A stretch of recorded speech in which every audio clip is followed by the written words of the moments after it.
Como ya saben entonces, jóvenes, hoy día vamos a hablar de la...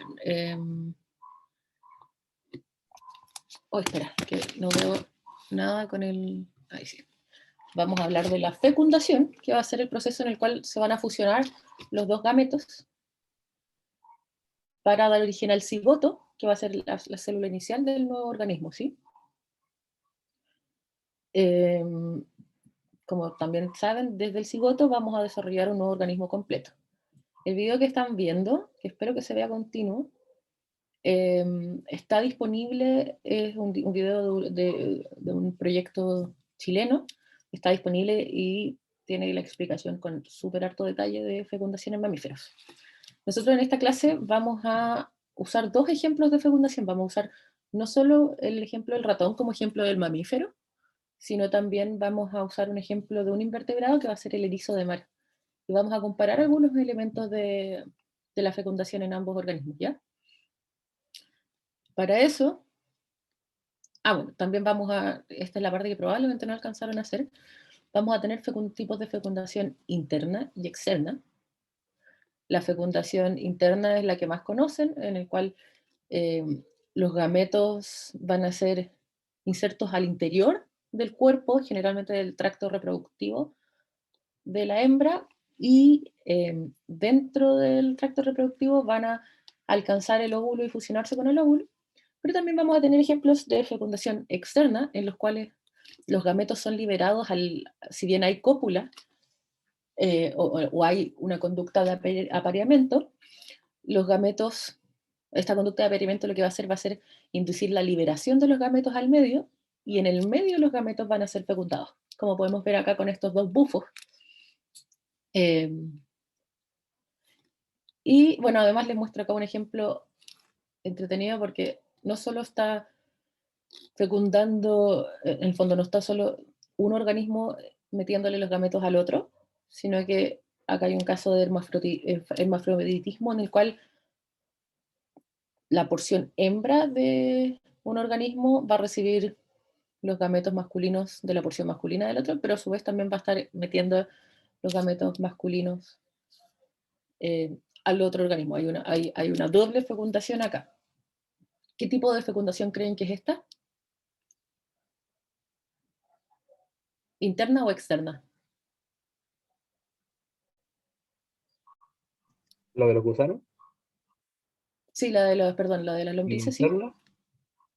Es interna, a pesar de que es una fecundación media rara o doble, es interna. Ya. Ahora, como les decía, vamos a usar el erizo y el mamífero para ejemplos. En el caso del mamífero, la fecundación ya sabemos que es interna, vamos a usar el ejemplo del ratón. Y en cada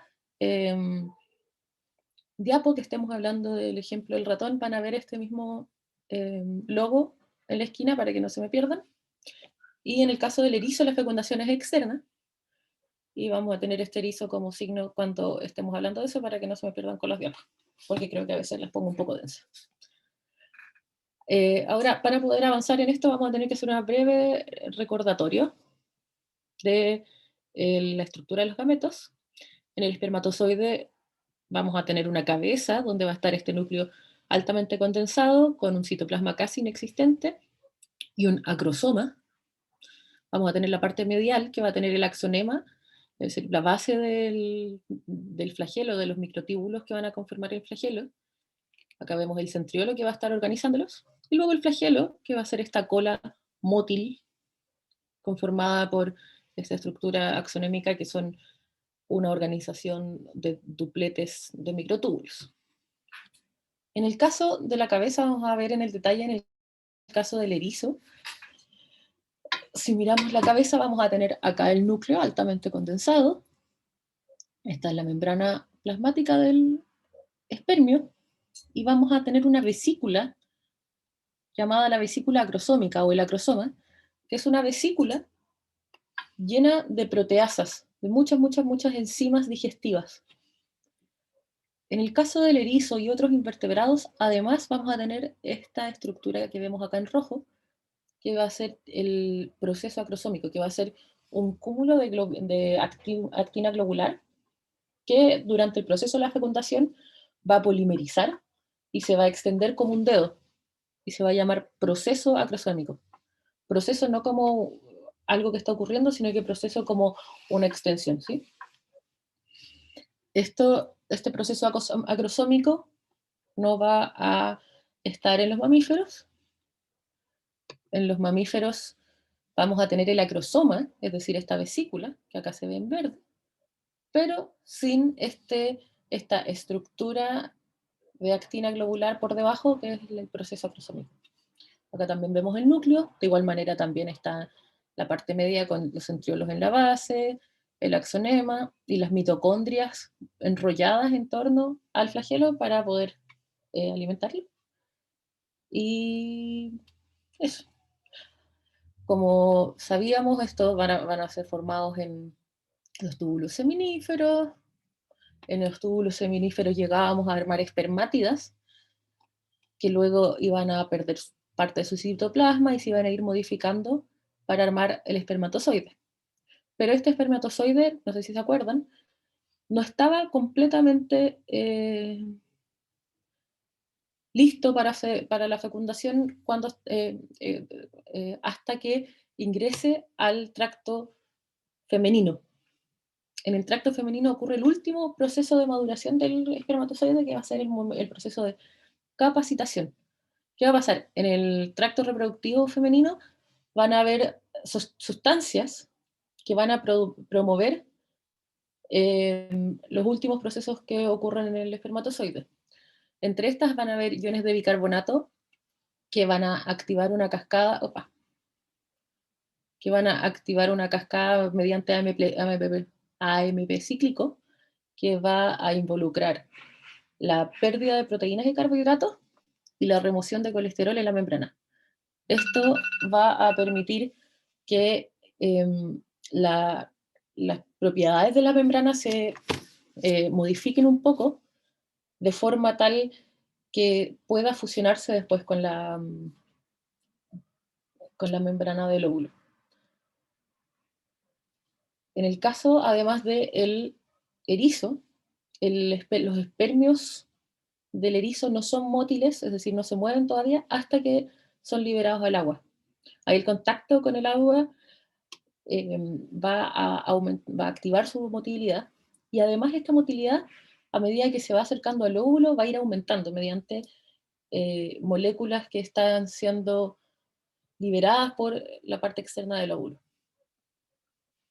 Ahora, las estructuras de el óvulo del mamífero y el óvulo del erizo del mar difieren un poco, pero tienen algunos elementos básicos. Grosso modo, ambos van a tener núcleos haploides. En la parte más externa de su citoplasma, perdón, acá, vamos a tener una capa de unas estructuras que se llaman gránulos corticales, es decir, justo por debajo de la membrana, membrana plasmática, vamos a tener gránulos corticales, que vamos a ver para qué sirven.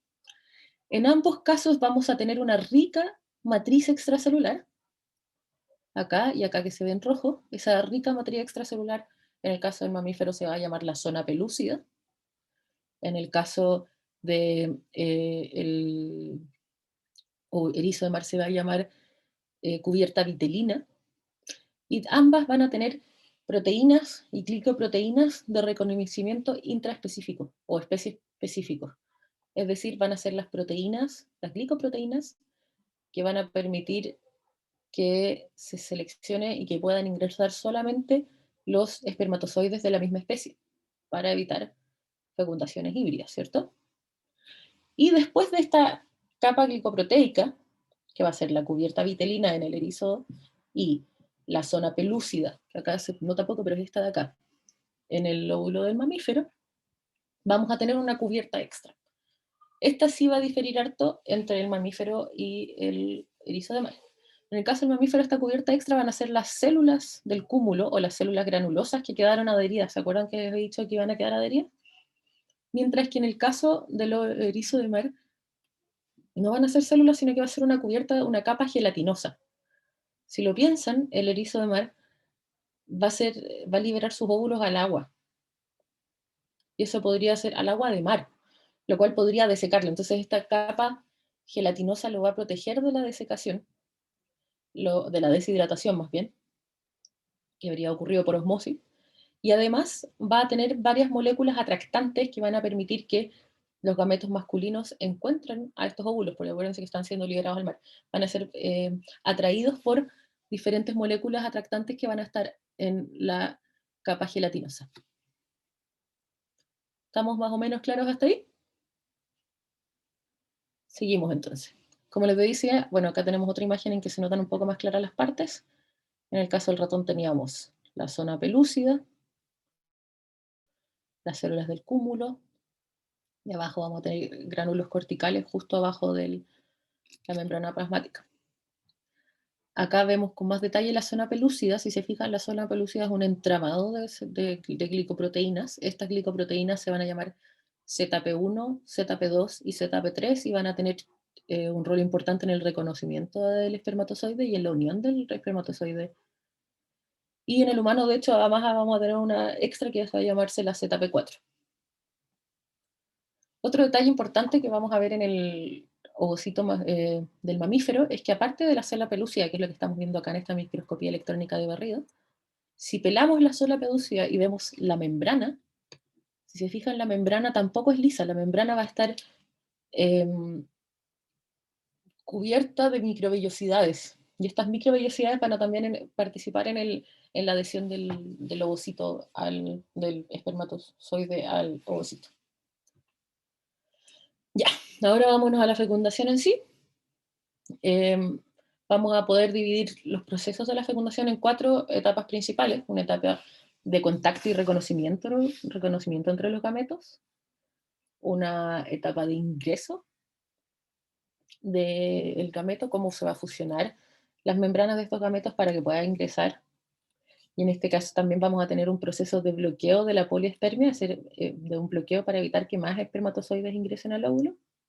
Luego tendremos la fusión del material genético y además un proceso de activación del óvulo, que es el que va a permitir gatillar, empezar todos los procesos de desarrollo para la formación de un nuevo organismo. Estas etapas, si bien son relativamente secuenciales, hay un solape, hay algunas cosas que empiezan a pasar al mismo tiempo que otras. Vamos con la primera, que va a ser el contacto y reconocimiento. En el caso del erizo de mar, ahí sí, perdón, es que no estaba viendo toda la pantalla. En el caso del erizo de mar, ya les había dicho que la capa gelatinosa va a tener moléculas que van a ser atractantes para los espermatozoides del erizo de mar, que los espermatozoides se vuelven mótiles, ahí no sé por qué se me debe haber cambiado a motines, en contacto con el agua y van a ir siendo atraídos por las secreciones de esta capa gelatinosa.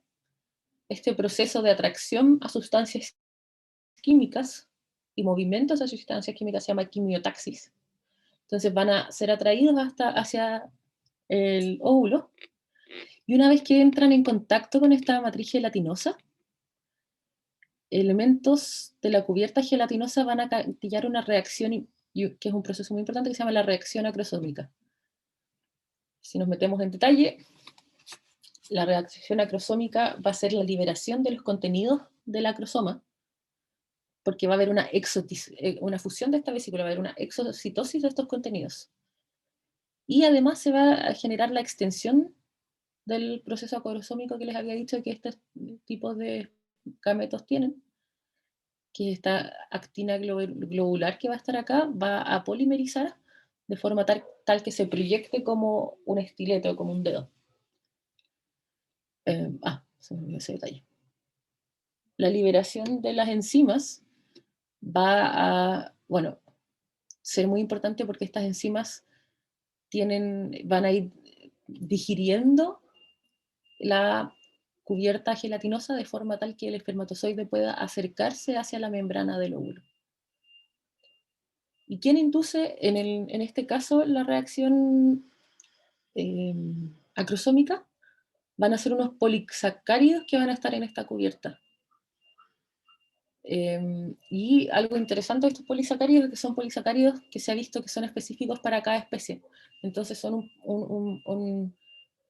un primer hito especie específico, en el cual ciertas especies van a traer mediante X polisacárido a su propio gameto masculino, otras especies con otro polisacárido, por ejemplo acá con verde, a los gametos de su propia especie y tal. Porque si se imaginan en el mar, no queremos que todo se mezcle, ¿cierto? Estas, perdón, me pasé de la luz. Ahí sí. Pero estos polisacáridos lo que van a hacer, básicamente van a hacer activar la vía del inositol 3-fosfato, ¿se acuerdan? De las clases con la Claudia. Y esa va a gatillar la exocitosis de la vesícula acrosómica. Si se acuerdan también, junto al proceso acrosómico se veían unas moléculas, que estas son las proteínas de vindina. La vindina va a ser una proteína de reconocimiento especie específica. La vindina va a reconocer a proteínas que están, a glicoproteínas que están en la cubierta vitelina, la parte roja, que van a permitir detectar además que sean gametos de la misma especie. Y además la vindina, que se llama vindina por unión básicamente, por amarre hacia la membrana, va a ser una proteína fusiogénica. Esto quiere decir que va a facilitar la fusión de estas membranas. Además, un detalle que ocurre en el caso de los gametos de erizo es que en el óvulo, por debajo de la membrana plasmática, también va a haber actina globular, que es la misma que está formado el proceso acrosómico. Y esa actina globular a cada lado, o sea, bajo la membrana del óvulo, también va a polimerizar y se va a unir con la actina globular del proceso acrosómico, generando una especie de puente entre las membranas. Vamos a fusionar las membranas y además la actina de ambos lados va a generar un anclaje que va a estabilizar el proceso de unión y de fusión de las membranas. Este proceso va a hacer que se vea como si fuera un cono el sitio de unión entre ambos gametos. Y se va a llamar ese cono el cono de fertilización. Ahí se ve mejor. Si se fijan acá está, creo que no me acuerdo si ese es el núcleo del gameto que ya está ingresando y se ve, las membranas fusionadas se ven como un cono acá. Una vez ocurrido esto, va a ingresar el núcleo, va a ingresar el centrolo, el flagelo también y los mitocondrios también van a ingresar, pero van a ser digeridas y lo único que va a quedar van a ser el núcleo y el centriolo. Y el núcleo, por supuesto, va a avanzar hacia la fusión con el núcleo femenino, y el centrolo va a ser muy importante porque va a ser el que va a controlar los usos mitóticos que van a permitir todo el proceso de división que va a empezar. ¿Vamos claros hasta ahí? ¿Hay alguna duda? ¿La Ya. proteína fusiogénica es la vindina? En el caso del erizo de mar, sí, va a ser la vendina. La vendina va a cumplir ese doble rol de reconocimiento y además de facilitar la fusión de las membranas. Creo que también hay otras, pero por el momento quedémonos con la vendina. En el caso del mamífero, como les había dicho, cuando entran los espermatozoides al tracto genital femenino, van a capacitarse. Esto va a permitir que su membrana cambie de forma tal que puedan ocurrir los procesos de fecundación. Y van a también ser atraídos hacia el óvulo, y esto va a ser mediante procesos de quimiotaxis, igual que en el caso del erizo de mar, pero también van a haber otros procesos como la termotaxis, es decir, que van a avanzar hacia donde hay más temperatura. Si lo piensan, en las partes más externas del tracto reproductivo va a estar más helado que las partes más cercanas del núcleo corporal.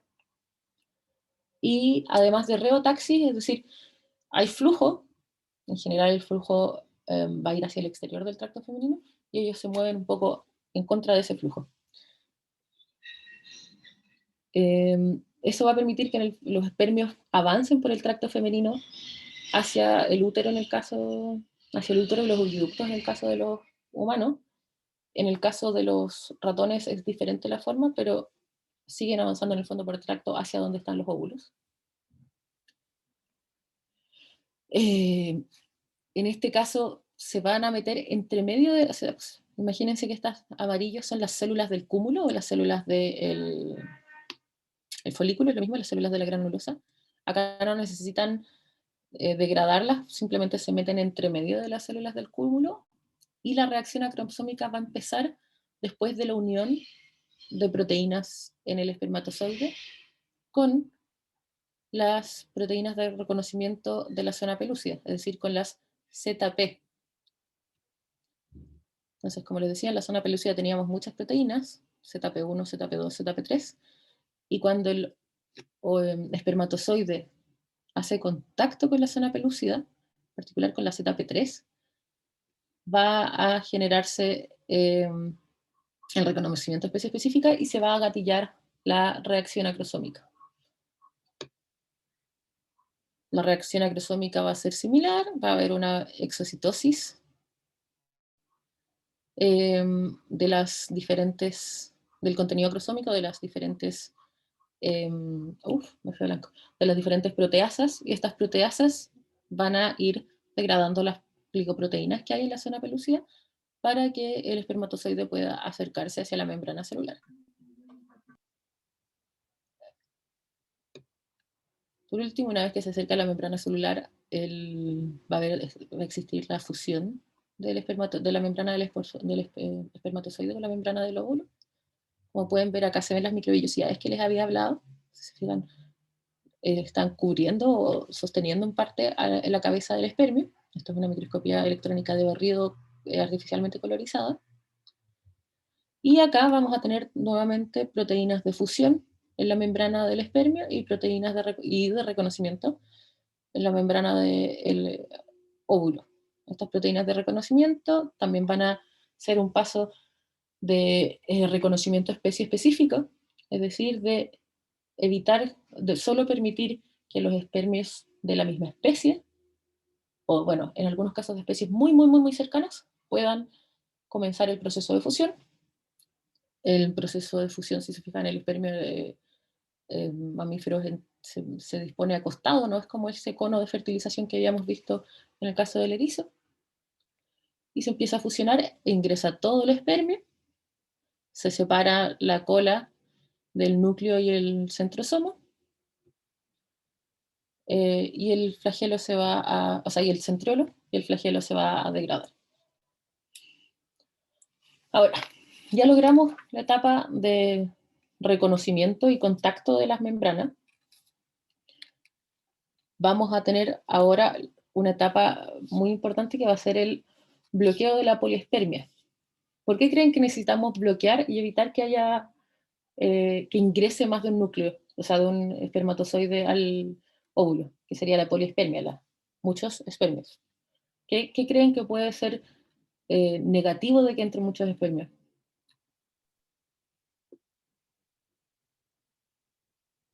La información Anaís. genética. Ah, perdón. Como decía Daniel, el material genético, la cantidad de material genético va a ser, no se va a cumplir la diploidía. Exacto, podrían haber, por ejemplo, triploides, tetraploides, etc.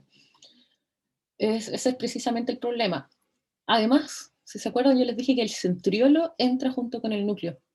Y si se acuerdan, en la mitosis y en la meiosis, el centriolo va a ser el que va a organizar los ejes de división, va a ser el que va a organizar los microtúbulos y los usos. Entonces, ¿qué pasa? Si entra, aparte de que vamos a tener más material genético, las divisiones puede que se desordenen porque vamos a tener diferentes polos de división. De hecho, en erizo de mar está visto que a veces entrando dos espermatozoides pueden haber divisiones en 4, y ahí quedaría desbalanceado el material genético, que si bien era triploide. Si se divide en 4 va a quedar algunos con todo el material genético, otros con parte. Las divisiones van a desajustarse. Se me estaban yendo las palabras. Y esos organismos no son viables, esas células no van a seguir avanzando y transformándose en un organismo. Por tanto, necesitamos bloquear este fenómeno de la poliespermia. Para eso vamos a tener 2 mecanismos principales. Uno que vamos a llamar que es el bloqueo rápido de la poliespermia, que va a ocurrir inmediatamente en segundos, 1 a 3 segundos. Y además vamos a tener el bloqueo lento de la poliespermia, que ya va a ser en minutos.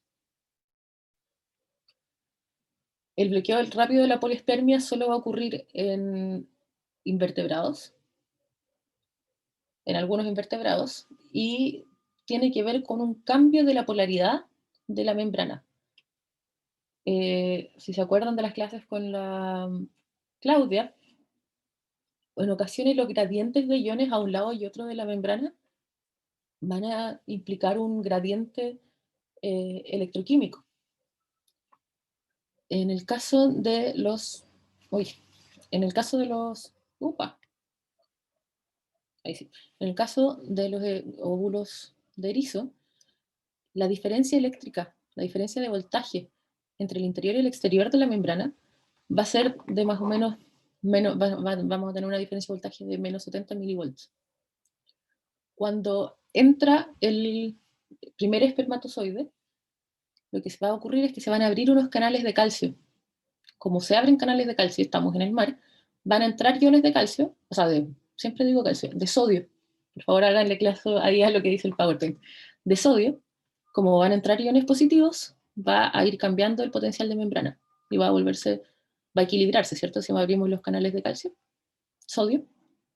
¿Qué pasa? Al abrirse estos canales, esta despolarización de la membrana se cree que inhabilita a bindina. Si no tenemos bindina, los otros espermatozoides no se van a poder unir ni fusionar. En este cuadrito simplemente les muestro el experimento. Lo que hacían era cambiar la cantidad de sodio en el exterior. Y si cambiamos, la cantidad de sodio, y si cambiamos la cantidad de sodio, se cambia también la diferencia de voltaje. Y lo que veían es que a medida que reducían el sodio en el exterior, es decir, que había menos sodio para generar esta diferencia de voltaje, la cantidad de óvulos poliespérmicos o de cigotos poliespérmicos aumentaba hasta el 100% en este caso. En cambio, si volvían a situaciones más parecidas a la situación del mar, se reducía la cantidad de óvulos poliespérmicos. Acá vemos lo que pasaba cuando hay poca sal afuera, o sea, mucha sal afuera, ocurre todo normal, y si se fijan, hay divisiones normales. En cambio, en este caso vemos óvulos poliespérmicos fecundados, que se están dividiendo para cualquier lado de las cosas.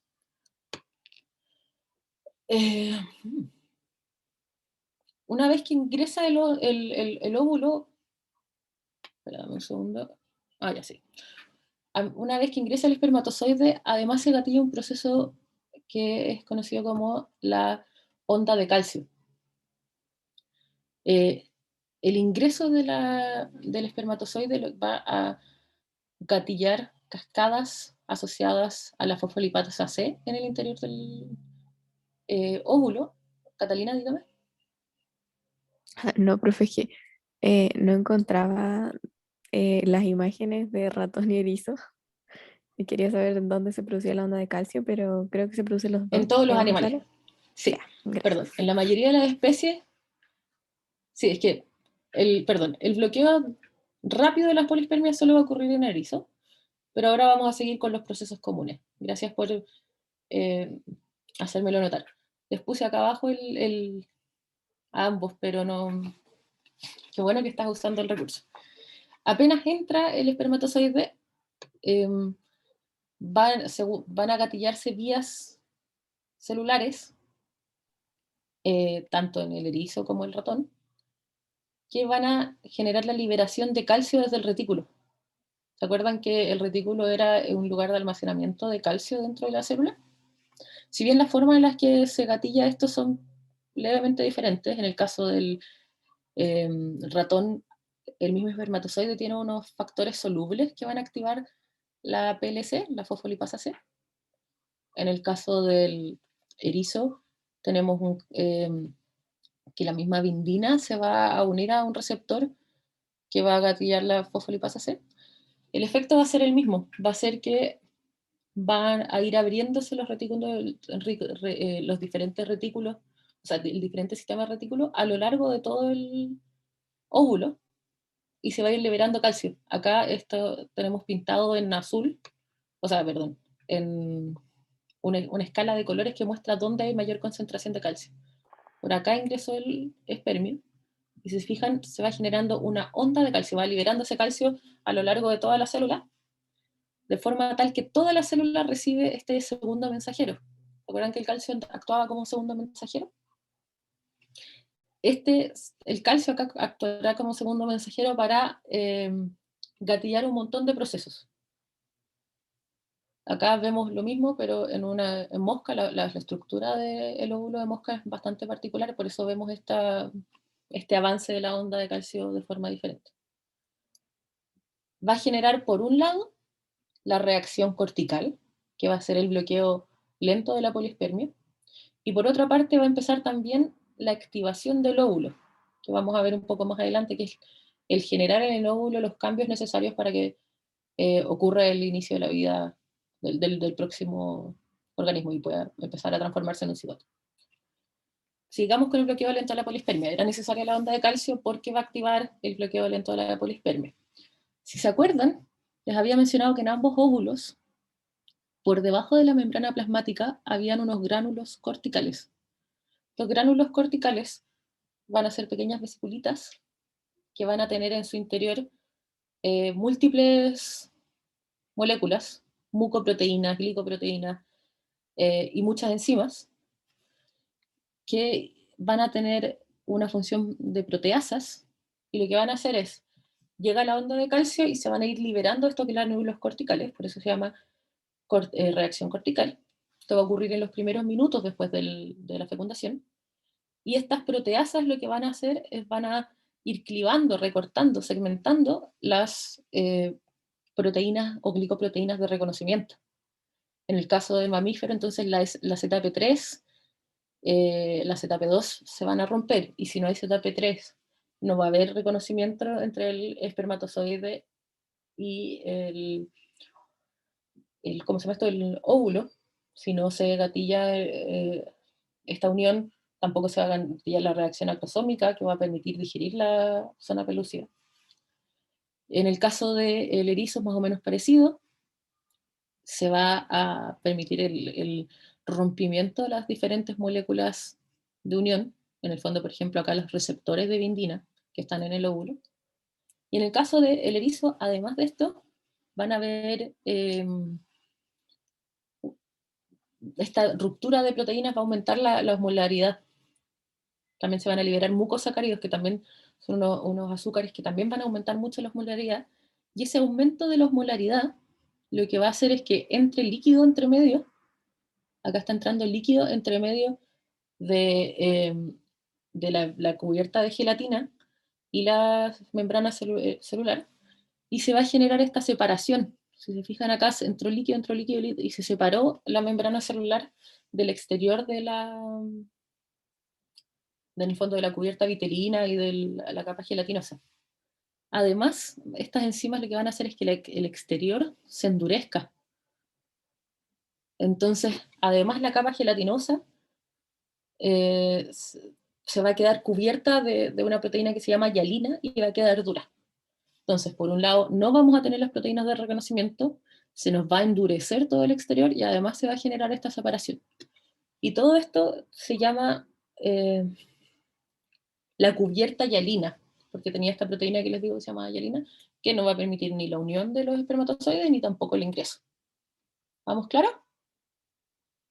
Entonces, espermia. ¿Quién activó el bloqueo lento de la polispermia?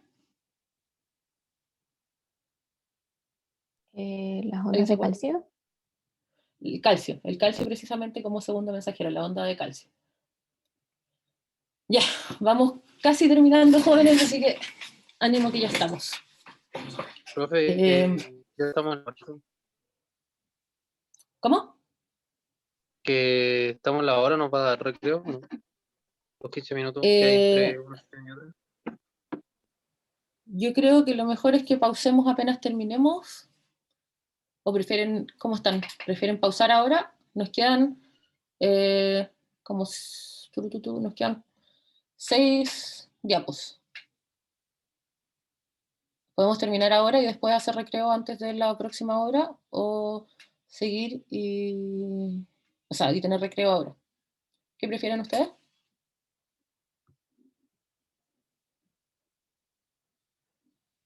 Ya, recreo ahora, pónganme... Hoy eh, entró la Claudia, no sé si será bueno que les dé la información al tiro. hagamos eso entonces. Ya, Toda la grabación. bueno. Gracias. Como les había comentado antes, ya vimos la etapa del contacto y reconocimiento del espermatozoide con el óvulo. Ahí vamos a ver procesos de quimiotaxis, vamos a ver que hay un reconocimiento de especie específico y que ocurre la reacción acrosómica para poder permitirle al espermio degradar las cubiertas del óvulo y poder llegar. También vimos la etapa del ingreso, en el cual vimos que habían proteínas de reconocimiento y proteínas fusiogénicas que iban a permitir la fusión de las membranas para que ingresara el espermatozoide. Vimos que iban a haber procesos de bloqueo de la poliespermia para evitar aberraciones genómicas y también para evitar divisiones celulares aberrantes a causa de el ingreso de más centriolos. Vimos también que el flagelo y las mitocondrias masculinas iban a ser degradadas. Y ahora vamos a ver las dos. Ya vimos cómo era la onda de calcio, pero ahora vamos a ver los efectos de la onda de calcio, aparte de la reacción cortical, que era un tipo de bloqueo de la polispermia. Y además vamos a ver un poco la fusión del material genético. ¿Sí? Vamos a avanzar entonces hacia donde habíamos quedado. Estamos. Como habíamos visto, la onda de calcio iba a ser un proceso de liberación de calcio desde el retículo endoplasmático a lo largo de todo el óvulo. Como el calcio es un segundo mensajero, va a ir gatillando varias vías, varias cascadas moleculares que van a permitir gatillar varios procesos que vamos a conocer como la activación del óvulo. Acá está el resumen de estos procesos, de esta cadena de procesos. Por un lado vamos a tener los diferentes bloqueos de la polispermia, el rápido y el lento. El rápido, acuérdense que ocurría en invertebrados, no ocurre en mamíferos. También acá vemos el proceso de bloqueo de la polispermia lento. Pero acá vemos además activaciones de la vía de la fosfolipasa C, que van a llevar a desinhibir el ciclo celular. Ahí alguien entró. Porque teníamos en el fondo el ciclo celular detenido mientras estaba ocurriendo los procesos de fecundación. Entonces desinhibimos el ciclo celular. Eso va a ser importante por diferentes razones. Una, para todos los organismos, eso va a implicar que vamos a poder volver a la síntesis de ADN, a las divisiones mitóticas que vamos a tener al principio del desarrollo. Pero en el caso de los mamíferos, además, si lo recuerdan, el óvulo todavía no era un óvulo en el sentido estricto, sino que todavía era un ovocito, porque estaba detenido en metafase 2. ¿Se acuerdan que les había dicho que la meiosis iba a terminar después del ingreso del espermatozoide? Esto tiene que ver con que una vez que ingresa el espermatozoide se genera la onda de calcio y esta onda de calcio va a, básicamente van a haber degradaciones de ciclinas y va a permitirse el reinicio, la continuación de la meiosis para que se termine de eliminar el polociclo secundario y quede ya un óvulo completamente haploide, que en realidad nunca alcanza a ser óvulo porque en el fondo ya está dentro del espermatozoide, pero se entiende. Además de eso vamos a tener lo que podemos hablar como una explosión de metabolismo. Van a empezar a sintetizarse múltiples proteínas, la transcripción de múltiples mRNA, para poder empezar a generar el futuro organismo. Y para poder sostener todos estos procesos vamos a tener que aumentar el metabolismo también para poder tener la energía para todos estos procesos, entonces va a haber un aumento de la respiración aeróbica. ¿Hay alguna duda por acá?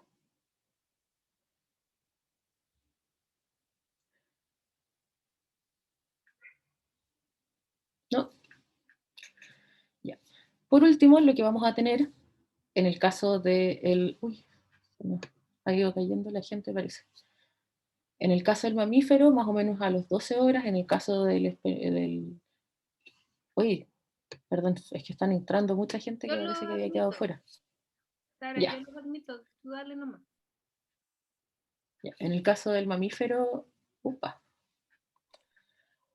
a las 12 horas más o menos, y en el caso del erizo de mar, aproximadamente a la hora, vamos a tener que el pronúcleo, vamos a llamar pronúcleos a los núcleos de cada gameto ahora en este cigoto.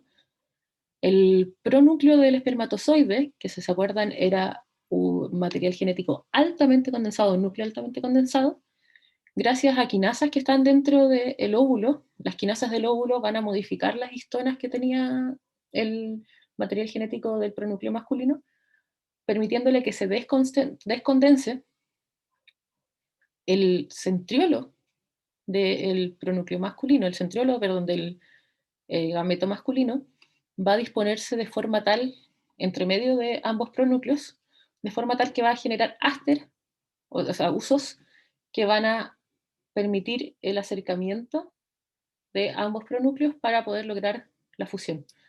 En el caso del mamífero, esto va a implicar que primero se van a acercar los pronúcleos y una vez que estén cerca, se va a desarmar la envoltura nuclear para armar el nuevo núcleo. En el caso de los erizos de mar, esta envoltura nuclear ya se va a empezar a desarmar desde antes. Y además va a empezar a haber, ¿cómo se llama esto? Esta descondensación del material genético. En el caso de algunos organismos incluso ya va a empezar a haber transcripción. En el caso de otros eso no va a empezar hasta mucho más adelante en el desarrollo. El mismo centriolo, como les decía, va a permitir el acercamiento de los pronúcleos, y una vez que ya tenemos la fusión del núcleo, y ya tenemos un núcleo diploide, gracias a la activación que habíamos hablado del ovocito, se empiezan a gatillar las primeras divisiones celulares, empieza a haber duplicación del ADN para poder proceder con la duplicación y empezar el desarrollo, básicamente. ¿Alguna duda con eso? Eso es bastante más simple.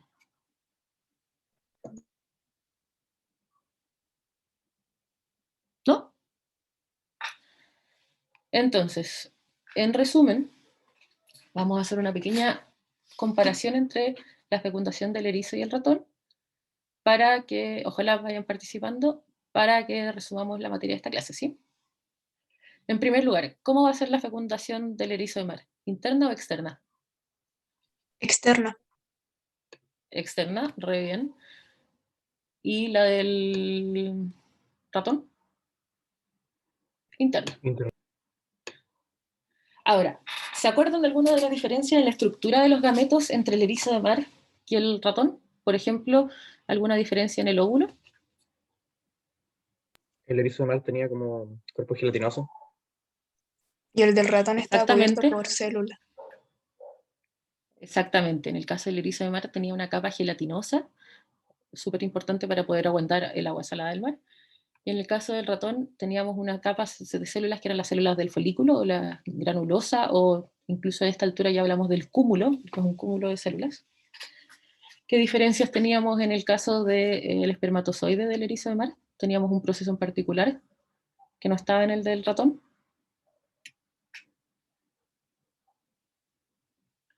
Teníamos el proceso acrosómico, se llama, que además en ambos tenemos el acrosoma, que acá lo vemos en verde, esta vesícula con enzimas que van a permitir la digestión de las capas externas de los óvulos, pero además en el espermatozoide de algunos invertebrados, en este caso el erizo de mar, teníamos esta actina globular que al momento de la unión con la capa externa del óvulo tras la reacción acrosómica, va a polimerizar formando este estilete, este proceso acrosómico que vemos acá en rojo, ¿sí? ¿Qué más en el caso del espermatozoide de ratones? No así en el de humanos. Tiene una forma como de hoz el proceso acrosómico. Si se fijan, el óvulo, el gameto masculino es un poco oscuro. ¿Qué más? En términos del orden de las etapas, ¿teníamos alguna diferencia? Por ejemplo, con cuándo empezaba el proceso acrosómico. Profe, disculpe, me quedó una duda de lo que dijo. Dígame. Entonces, en los ratones, en los mamíferos, ¿no hay proceso acrosómico o hay, pero es diferente? No hay proceso acrosómico, hay acrosoma, es decir, esta vesícula con enzimas, la que vemos en verde, pero el proceso acrosómico, que es esta extensión, este estilete, que se ve en rojo, existe en invertebrados nomás, de hecho no en todos. Ya, gracias. Nada. Además habíamos visto, no me acuerdo bien si puse el énfasis, pero si nos fijamos en las etapas, el orden de las etapas está un poco cambiada. La reacción acrosómica, en el caso del erizo de mar, empieza apenas toca la capa gelatinosa, porque en la capa gelatinosa estaban los polisacáridos que iban a inducir la reacción acrosómica, mientras que en el espermatozoide, o sea, en la fecundación de mamíferos, la reacción acrosómica empieza cuando ya se hizo contacto con la zona pelúcida. ¿Se acuerdan? Porque ahí estaba la ZP3, que permitía, que gatillaba la reacción acrosómica. Estaba el reconocimiento ahí y gatillaba la reacción acrosómica, la liberación de los contenidos de la vesícula acrosómica al medio. Entonces, empieza antes la reacción acrosómica en el caso del erizo de mar. En términos del reconocimiento, ¿cuál era la proteína de reconocimiento involucrada en el caso del erizo de mar? ¿Se acuerdan del nombre?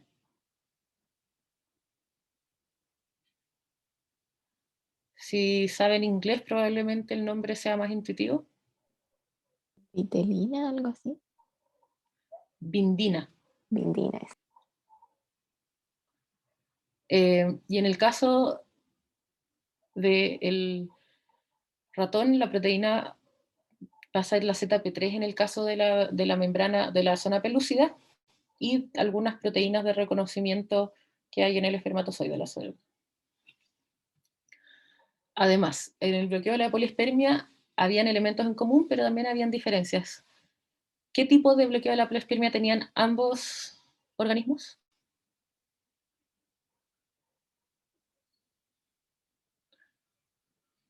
Ambos bloqueo lento de la polispermia. ¿Cuál era el bloqueo lento? ¿Se acuerdan? Lo del calcio.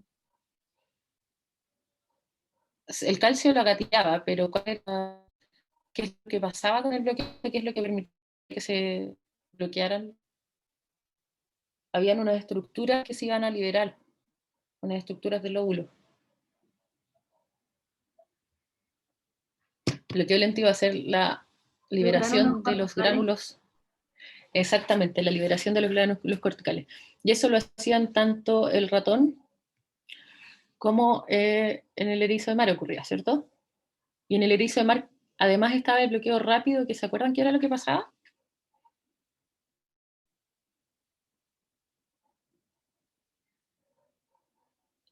¿Qué era el bloqueo rápido de la polispermia? ¿Qué es lo que pasaba con la membrana del erizo de mar? Había una despolarización de la membrana, es decir, entraban iones de sodio que habían en el mar, salían unos canales de sodio, y eso, al entrar iones positivos, esta diferencia de potencial, esta diferencia de voltaje que había un lado con el otro de la membrana, se eliminaba. Y al eliminarse esta diferencia de voltaje, se cree que se que se ve afectada la unión se inhabilita un poco la unión de la bindina. ¿Sí? Eso básicamente, no sé si les queda alguna pregunta.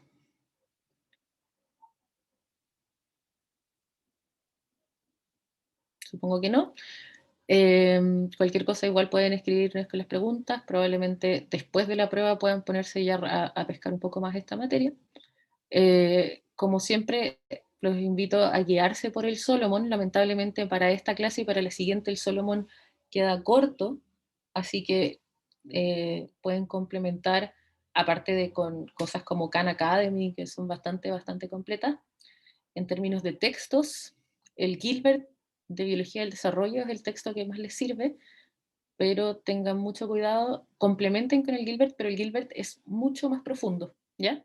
La mayoría de las imágenes que van a ver en mi clase son del Gilbert, pero solo vayan aclarando dudas puntuales del Gilbert porque es mucho más profundo. Y con eso estamos.